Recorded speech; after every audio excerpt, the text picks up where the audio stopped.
Kirksville Area Chamber of Commerce. And on behalf of the Chamber, we welcome you to our second event in the Government in Focus series. This is brought to you by our Governmental Affairs Committee. Tonight's candidate forum is to hear from the candidates for City Council. Our questions this evening have been put together by members of the Chamber of Commerce's Governmental Affairs Committee. We appreciate those committee members and the Chamber members who contributed their suggestions for tonight's question. I would like to introduce our moderator for this evening, Cherie Eckloff. Cherie is the production director at KLTE Bot Radio Network here in Kirksville. She has moderated several forums for us over the years, and we thank you for your assistance, Cherie, and I'm going to turn the mic over to you. And we're sharing the mic tonight, so we'll be passing it back and forth. Thank you, Bree. It's my pleasure. And a note that this evening's event is being recorded and will be available on the Kirksville Area Chamber of Commerce YouTube page. Before we begin with our time with the candidates, we'll have a 15-minute presentation from our police chief, Scott Williamson, and our fire chief, John Cook, regarding the bond initiative on the ballot for the upcoming April 7th election. So if you would like to join us now.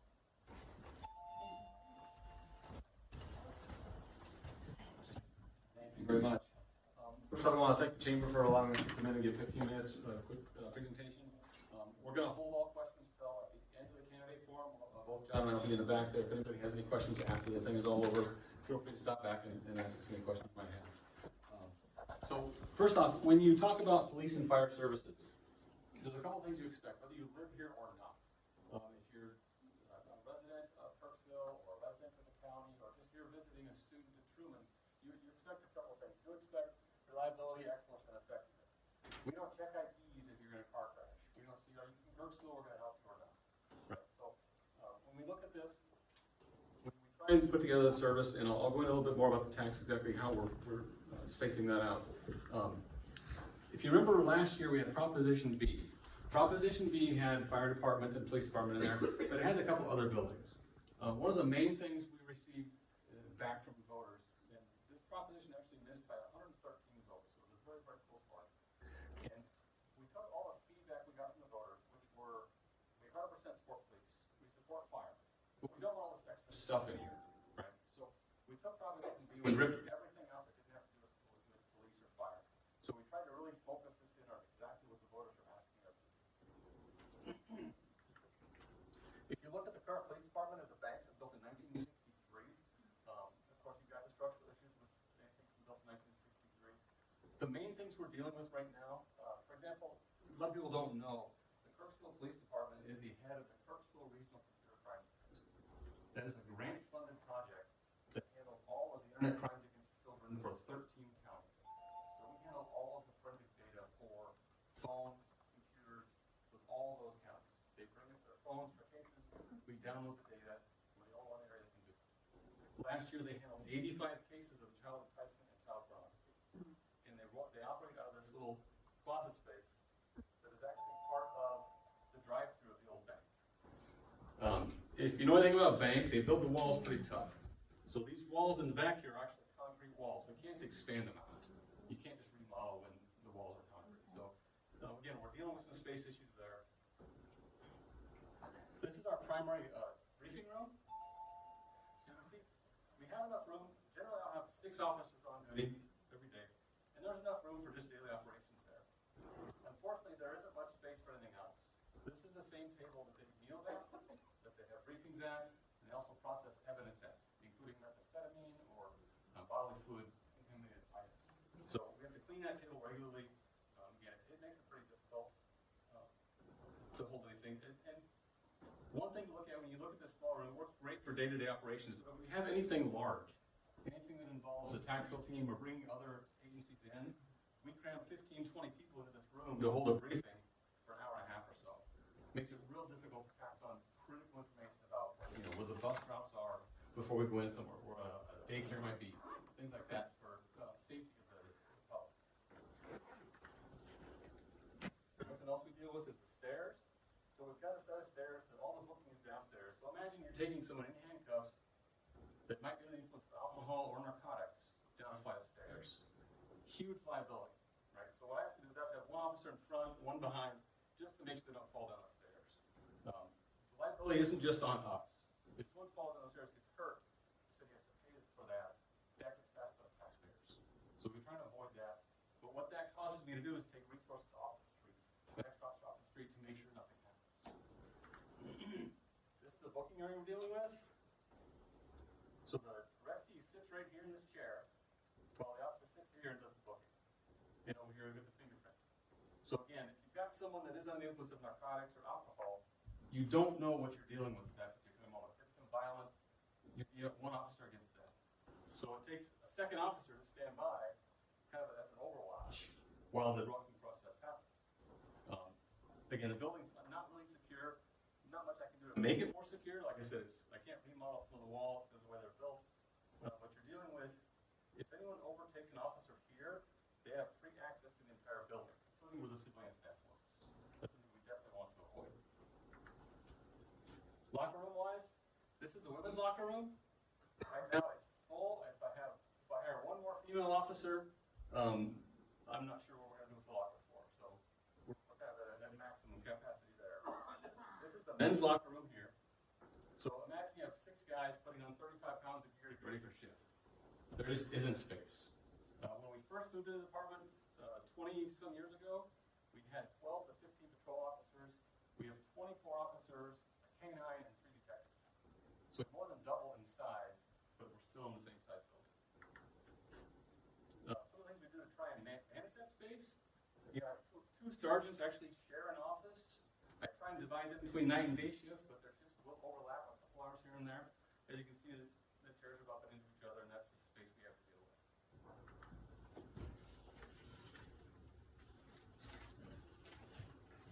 All right, good evening. We face 3 primary challenges with the fire station. First and foremost is response times. We have a single fire station located in the center of town. It's a long, skinny town. We have extended response times to the north and south extremes of town. Second challenge we face is just inadequate storage space. If you drive up North Franklin Street, you see a whole host of emergency response equipment that has to sit outside in the weather or off-site. So we don't have a good storage space, and that equipment deteriorates faster than it should because it's exposed to the weather all the time.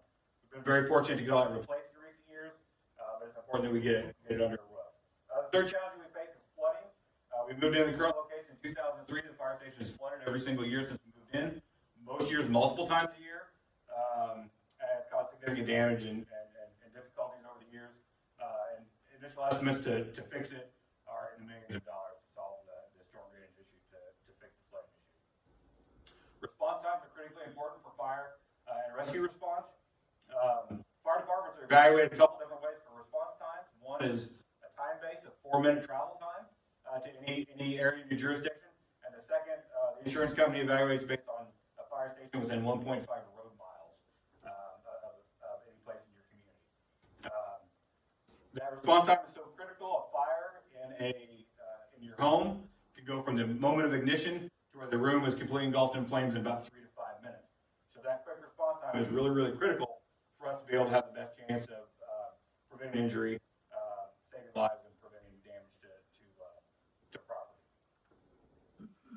This is a representation of Kirksville as we sit today. You can see the dashed line is the city limits, and you can see the area that is within that 4-minute or 1.5 road mile response time. That's less than half of the community. About 46% of the community is within that industry standard response time.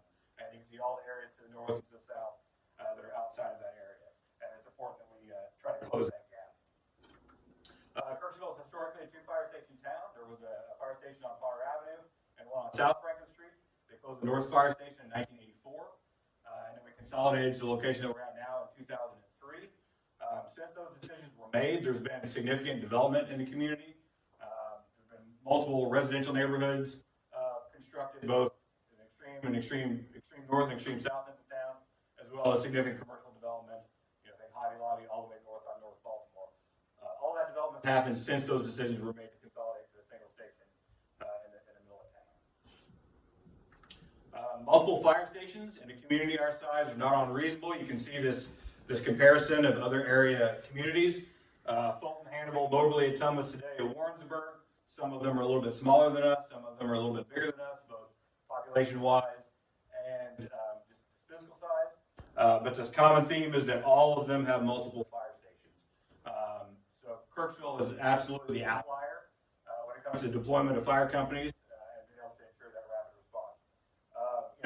Unrelated to this, but interesting information to note, is that all those departments also have more individuals on duty every day than we do, and they run fewer calls and provide a little less comprehensive service than Kirksville Fire Department does. If this were to pass, it would fund two new fire stations, north-south fire station and south fire station, and a new police station. 3/8 of 1 cent for every dollar.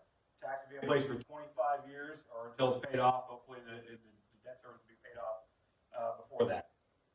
Important to know, it would only pay for the facilities and whatever equipment is necessary to make it a functional facility. No additional personnel are required to open 2 fire stations. No additional fire trucks are necessary. We take existing equipment and existing personnel and be able to staff 2 fire stations with that. This is a representation of what the community could look like with 2 fire stations. This is the same image as before. This is one with 2 fire stations. We'd improve from less than half, about 46% of the community within industry standard response time, to 70, 75%, maybe a little bit more of the community would be within that industry standard response time with 2 fire stations.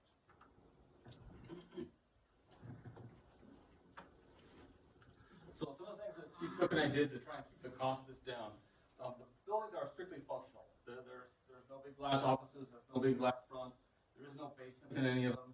That cuts the cost down substantially. Another thing we did is we looked at property that's already owned by the city. For example, the police department is projected to be on a property that they already own. One of the fire stations is also projected to be on one of the properties that the city already owns. And that is intentional to keep the cost down.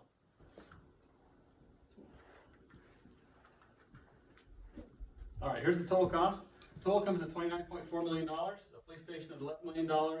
Each fire station comes in at $9 million. Sales tax would generate $1.48 million each. And one of the big feedbacks we got from the community was, why don't you do more with the budget that you have? So as part of that, trying to meet what the taxpayers are asking, the city's allocating $500,000 directly towards the debt service of this. Another question is, what happens to the marijuana tax money that the police department gets? All of that is included in this $500,000. Right now, we're forecasted to get about $160,000 total for the marijuana tax. Half of that goes to the police, half of it goes to economic development. The police half goes towards this part of this $500,000.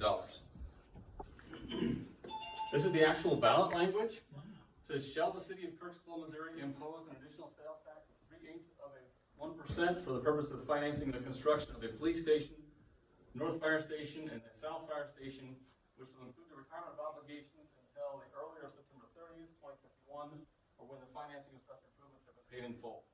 The verbiage on this was intentional again. It shows you that there is a drop dead date on this tax. It ends on this date. If it gets paid off sooner, if tax revenues are higher, it gets paid off sooner. It ends on that date. It can't be extended. It also specifically states it is for the facilities only. Like John said, we can't go buy fire trucks, we can't go buy a whole bunch of police cars, or hire more people with this money. It's specifically for the buildings themselves.